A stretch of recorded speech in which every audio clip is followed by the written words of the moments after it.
some questions for you. Hey, brave girl, how you do the things that you do?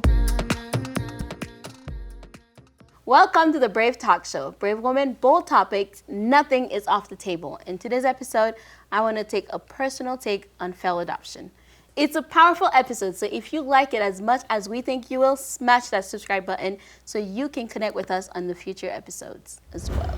I wanted to talk to you guys about failed adoption, and I want to take more of a personal approach to it. Like, I was adopted, born and raised in Haiti, me and the three other siblings. And so the reason I want to talk about it, because I think there's a lot of people in our community where we live now that are adopting children. Mm-hmm. And then so the reason why, because the thing that we're seeing, especially in my profession, there's a time when it reaches a period of time at a certain age, like usually like 9 years old, that something switch where it's not working. Where then the kids either put in a system or it's just really hard for the family until the kid Like they give them back? Oh, so you're yeah. saying they adopt a kid, they have him for 9-ish years, and then it doesn't work anymore. Doesn't work. Or if they keep it past 9, it's like really hard for that teenager that really struggles. And then the statistic of it, it's either once again end up in the system, prison, homeless. It's just the statistic is not looking as great as it should for kids that are being taken from homes or another country. It's not being successful as it should be. And so it's kind of bringing attention to like, what is it that needs to be done and the resources that are out there that can help. And instead of waiting for when it gets bad to then be like, I can't do it anymore, right? Yeah. And so for me, I guess kind of quick little, I was adopted. I was older, I was 13. I had 3 other siblings, and the biggest thing that I felt like I never felt connected to my family, even if I tried because it was more kind of like them and us, like, right? They never really made us like part of the family. And so we noticed that, like, me coming from Haiti, like, I would take anything because I would go a week without food. But I was happy at home, but here in the home, like, when you can tell like somebody's being like, oh, my kids are treated better than your kids. Like, that's hard for a kid, right? Like, so that was one of my biggest things. I think the other thing, different cultures are being mixed sometimes. When parents are adopting outside the country, they're not diversifying the world, right? So they adopt a kid, so instead of making it where the kids can also feel comfortable in the home and learning part of their culture, like have dinner where it's like, okay, you're from Japan, then let's have a night that we have Japanese food, or like, can we learn a couple words to make you kind of still know your history of where you come from to these children. Instead, it's more like, I'm bringing you to my world, and this is my world, and you're gonna, yes, exactly. And so you see that a lot, and then you see, for here, what I see in the system is kids are being adopted, but then when the kids get in trouble at school, parents don't advocate for them. Wow. Yeah, they don't advocate for their children. So then Why are they adopting kids? I don't understand this. Make them their family. Great question. And then so even like my sister, like when I got her, I moved out when I was 18, but when I finally was able to remove her from the situation, she didn't know how to read. She was 18 years old. They didn't put her in school. She didn't know how to read. She didn't have the resources of anything of how it works, Sorry. So while Brittany is with the baby, I have a question to, really focus on what you're saying. In the adoption process, is there some sort of like psychological evaluation or preparation that the private organizations or the public organizations that help them go through the adoption process use to make sure that these parents that are adopting these children are in a healthy mental place to love on these kids unconditionally like they're supposed to? Like, what's that process? Is there one? No, and that's a great question, because I think if there's things that shows there's a psychological, then that's a red flag. But if there's none that's been done, then it's like, well, we don't need one. So, because the process it's really more of a like legality, right? Like do a background check. Then they do a background check to make sure nothing is popping up in your background. So if it's a normal family with 12 children, they're great with kids. No and then criminal. No criminal, nothing. And then you come in the home, it's like, well, it's clean. They have a bed, they have a room. And there's 12 of them and they love each other. Then they can adopt. So there's not, and then I think within the private spectrum, it's like, oh, then they're ready and they can bring the kids home. The difference between the system, which is I love a little bit better when you adopt in foster care, is that child, they have to live with you for 6 months before we will okay on adoption. Because then we want to see how that kid. And do they talk to the kid? Like, do you like this family? Are they good Yeah, to you? so then, you go family therapy, then you check in on the kid for that 6 months. Because then that kid at one point can be like, I don't want to be adopted. Like, I've been here, I don't like it. And that's a good thing with the system minus private, where it's like, oh, I see this kid, my studies are done and everything is done, and they call you, they say, hey, our kid is ready, and then you just pick the kid. And then the same thing, we'll leave it and wait to, like, do the adoption. They do it the 6 months, but I don't think anybody, like, really check in to really make sure, like, this is done. Like, for me being, like, it was outside the United States, that's not a thing you do. Like, you just go up and show up in the country and like, I'll take this kid home. Well, I was really surprised because it opened my eyes when I met you for the first time, Vanessa, and you had shared your story how, you came from Haiti and you were so excited to be adopted and come to the U.S. and it was just a total letdown. Yeah. Like, this family wasn't great and didn't treat you well. And I was like, how devastating. Like, these kids have so much hope to be in a better situation and then it ends up being worse. I'm like, we have to do better. And that's what's hard, because I remember, like, when I came, it's kind of similar, like Haiti, if you think about it back then, even now it's like a really hard country. But one thing I always say is, like, we have the love of family. And in coming here, you're excited because you're like, oh my gosh, I'm in a home. I'm grateful to be here, this opportunity. And then it's like, oh, wow, you don't like me? Oh, you know what I mean? So like, did it almost feel like you flip-flopped? Like, you didn't have, like, the material things, like the food and the cars and all the things in Haiti, but you did have a loving family. And then you get here and you have all the material things that America brings, but there was no love. There's no love. And then so it's like you're in this state of like, okay, I have all these great things and I'm grateful to be here, but then how come these people don't like me? You know what I mean? And it's like, why am I, not happy? And then so you see these kids, and I don't think people understand, like, a lot of the time, you see parents that give excuses. Well, they're hard. Like, that's what we're seeing. It's like, well, they did one thing. They did this thing that, they yell at. They're disrespectful. So we don't know how to handle this child. But I'm like, what parents, right, would think of your own flesh and blood, and your child talked back to you all the time? Would you just be like, my hands up, I can't, I don't want, what I mean? No, what would you do? I think there's actually a real issue in that, because I've always, like, wanted to adopt, and to the older generation, like, relatives I've mentioned, like, I want to adopt, and I've had that response where, like, don't adopt.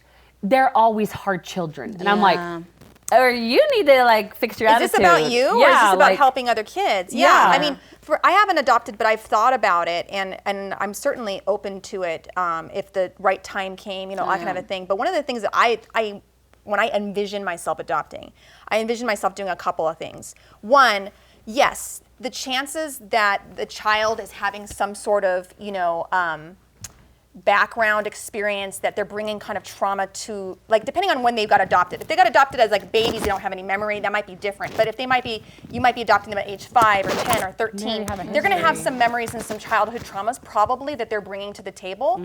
And so I think having that child be in counseling as just part of, like, just what they do to help deal with that, and even also as a family, as this new family dynamic, doing some sort of family counseling here and there to just get everybody talking and that whole transition. I also think that I would want to, if I was adopting outside of my culture, really do research on about that culture and bringing that culture in as much as possible. I see, and I brought this up on past episodes, where I see a lot of white families, for example, that have adopted black babies, and I don't see them taking care of their hair properly. And it's a totally different thing. And I see these kids, and their hair looks dry, and it looks itchy and uncomfortable. And it's like, I'm looking at it, and they're like, man, they're not putting any oil in their hair, they're not braiding it, they're not doing some of these things, and they don't know. But I think, to me, like, part of it is, well, you have to learn that. If you're going to adopt someone out of your culture, embody that, learn it, try to keep those special things about them special. And for me being older, like, I was like, I'm going to keep my language. So if you compare me to a lot of the kids, because a lot of us got adopted here in the United States, kids from Haiti, I've kept my language, and that was intentionally because I was older. But those kids, I'm like, the gift of language, to be able to make sure that kids still have that, and then their culture and, like, food. Like, my sister, I was like, when I tried to talk to her about Haiti, and she remembers nothing. You know, she doesn't have any memory of it. Her own family is reaching out because now with social media, and she doesn't remember who her mom was. You know, because it's like, and I understand closed adoption, you don't want to like miss it, but like if you diversify, like the hair thing, that's a big thing, because I'm not a judging person, like, and I would never like walk to somebody and be like, you need to take care of your kids' hair. But when you see these beautiful Black girls in this home, and then you see parents that are trying, I give you kudos for trying. Like, there's family though that will go on the YouTube, they will learn, they will try. But then when you send this elementary or junior high kid to school and their hair is a mess, and then they're looking around and being like, what's happening? So like you say, you have to learn, no matter what country you adopt, to bring that into your home and learn it. Because I would hope like you want to adopt because I'm going to this country to adopt because I love how the people look. I love the culture, so I'm bringing it to my home. And so it's really like failed adoption. I don't think people talk about it, but it's a thing that is happening every day. Like the influencer lady that returned her Chinese kid. Wait, you guys what? heard about that? No. Yeah. So she she adopted this kid, got the views and everything, and then when they told her the kid have this like medical thing that they have to deal with, and then they returned the child. That like makes me sick that you can just like return a child. Exactly. Yeah. That's It's not like something you bought from the store. Thank you. That is your family now. You don't you. return. And that's so what that's why I have to. Yeah. I was changing Vera's diaper, and so I missed some of the conversation, and I wanted to add two things really quick. One was, and I'm in the middle of a home study right now. One of the criteria is we do have to be interviewed.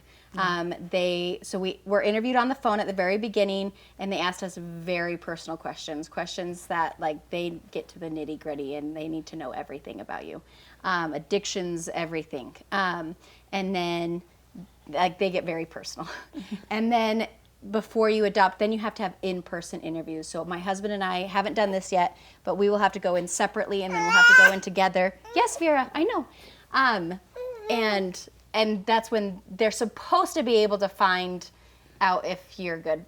But people are manipulative. Thank you. Anyone can make you think look about really this good. question. Help people. Yeah, I can see how that could happen. So here's the other thing. This is one of the reasons why I've known that I'm supposed to adopt, is because I know I was blessed. Like, one of my gifts is that I can love other people's kids. Like, I would never give a baby back. I like, if I were to have stepkids, I would treat them like my own kids. And not saying that it would be easy for me, but I just know that I have that gift. And I know that not everybody has that gift, and it's not that I'm like, oh, I'm better than you because I have it. It's just acknowledging that I do have it. And that to I use was your blessed gifts. with it. Help someone and bless them. And so I need to do it. I would completely treat another child that we adopt as my own. Like, there would be no difference between them and my other children. And I think that it flip it the other way. If you're the type of person, and no shame on you, like, know who you are. If you have a hard know who time you are. adjusting to other people's kids, you don't really like holding other people's kids, maybe you're a step parent and you actually struggle to connect with your stepchild,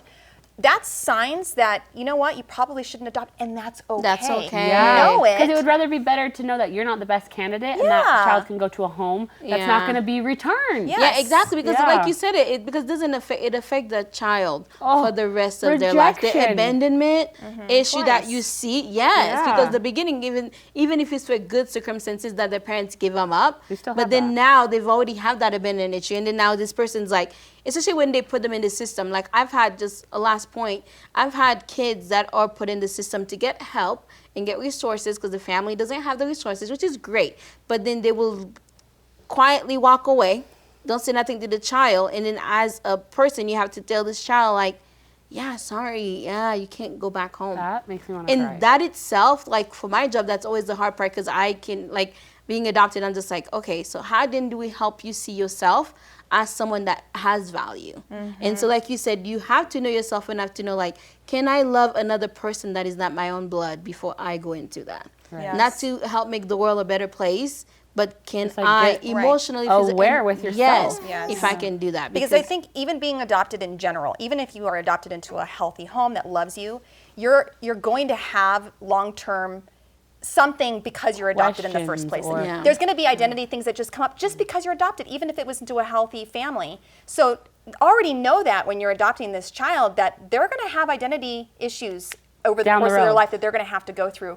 create an environment that's going to create the least amount of issues for that and the most amount of growth, and helping them find who they are and a place of loving themselves and knowing they're valuable in whatever way you can. Yeah, and then I think the thing to kind of end it in with, it's like if you adopt and you need to build a tribe for your kids, like find their people, find your people, because like there's people out there that's willing to help. There are resources that will give you, you know what I mean? If you adopt from another country, like find people Find that can friends be or those, neighbors or- exactly, people that look at them so they feel like, and then I think all it embodies is just love. Just love them as you would love your own child, because no kid want to be feel like they're not loved. Second class. And so that's like, so thanks for that. That was a That's really so great much. episode. Thank you. Vanessa. So All right, that is a wrap for this episode of the Brave Talk Show. If you're watching us on YouTube, there are more episodes that you will love on that window to your right, and we will see you on the other side. I have some questions for you.